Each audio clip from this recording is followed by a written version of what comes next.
Hello friends, स्वागत है आपका इन्वेस्टिंग ज्ञान यूट्यूब चैनल। आज हम लोग बात करने वाले शेयर मार्केट और म्यूचुअल फंड से रिलेटेड बहुत ही कॉमन वर्ड जो कि आपने कई बार सुना होगा। जब भी आप इन्वेस्ट करने जाते हैं तो फंड के नाम के पीछे या जो आपका जिस भी शेयर में इन्वेस्ट करते हैं उसका एक कैटेगरी होता है, वो बोला जाता है small cap, mid cap, large cap. अब ये होता क्या है, तो आप लोग भी कंफ्यूज रहते हो और किस में इन्वेस्ट करना ज्यादा जरूरी है, किस में नहीं करना चाहिए, सारी चीज आपको इस वीडियो में पता चलने वाली है। तो चलिए वीडियो की शुरुआत करते हैं। उससे पहले एक रिक्वेस्ट, चैनल को सब्सक्राइब कर लीजिए, बेल आइकन दबा दीजिए। अब देखिए, इन तीनों चीज को समझने से पहले हमें कैप समझना होगा। कैप का मतलब मार्केट कैप। अब ये मार्केट कैप क्या होता है? किसी भी कंपनी का जो टोटल वैल्यूएशन होता है उसको बोलते हैं मार्केट कैप। सपोज आर नाम की कोई कंपनी है, रिलायंस मान सकते हैं आप, इसकी वैल्यूएशन है 1,000 करोड़ की। अगर ये कंपनी 1,000 करोड़ की है तो मतलब इसकी मार्केट कैप 1,000 करोड़ है। अब ये 1,000 करोड़ डिसाइड कैसे हुआ? तो ये होता है उस कंपनी के एक शेयर की प्राइस गुना इस कंपनी के पास कितने टोटल शेयर है। अगर ये चीज आपको पता है तो आप इन दोनों को मल्टीप्लाई करके आप इसकी वैल्यूएशन निकाल सकते हैं।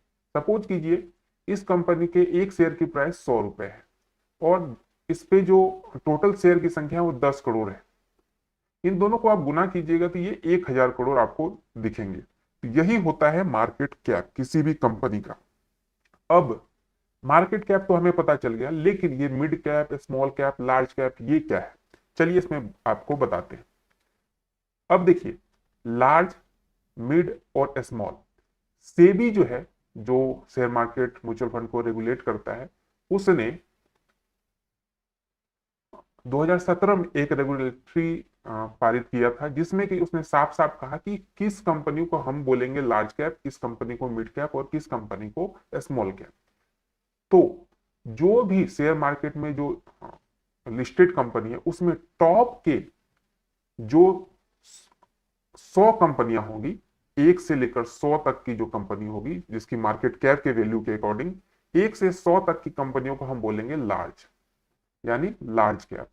अब 100 से 101 से लेकर 250 तक की जो कंपनियां होगी वो बोले जाएगा मिड, और 250 से जो नीचे वाली कंपनी होगी, ठीक है, इसको बोलेंगे हम लोग स्मॉल। अब ये चीजें आपको बता दी, ये सेबी के अकॉर्डिंग है, सब कुछ डिटेल में समझ में आ गया। अब चलते हैं मेन मुद्दे पे कि हमें किसमें इन्वेस्ट करना चाहिए, किसमें रिस्क कम है, रिटर्न ज्यादा है, इस चीज की बात करते हैं। जैसे यहाँ पे रिस्क लिख देता हूं मैं, इसके बाद रिटर्न, ठीक है। अब देखिए, स्मॉल, मिड और लार्ज। सपोज कीजिए आपने लार्ज कैप में आपको इन्वेस्ट करना है, तो लार्ज कैप कंपनी क्या होती है कि ये ऑलरेडी स्मॉल कैप से, मतलब छोटी कंपनी से एकदम से जाके बड़ी हो चुकी है, मतलब इसमें ग्रोथ ऑलरेडी बहुत लेवल तक हो चुका है और वेल एस्टेब्लिश कंपनी है। तो इसका जो ग्रोथ जो चार्ट होता है वो एक बहुत ही नॉर्मल, एकदम सिस्टमेटिक तरीके से चलता जाता है। इसमें बहुत ज्यादा जो है आपको एकदम से उछाल देखने को नहीं मिलेगा। इस कारण से क्या होता है कि वेल एस्टेब्लिश कंपनी है तो रिस्क फैक्टर जो है बहुत ही कम रहता है इसमें, और रिटर्न भी इसमें कम रहता है। रीजन कि ये पहले से ऑलरेडी बहुत अच्छा ग्रोथ कर चुकी है, तो इसमें रिटर्न जो है एक मिनिमम लेवल की होती है, क्योंकि वो सारी चीजें करके बैठ चुकी है और धीरे धीरे उसका ग्राफ चल रहा है।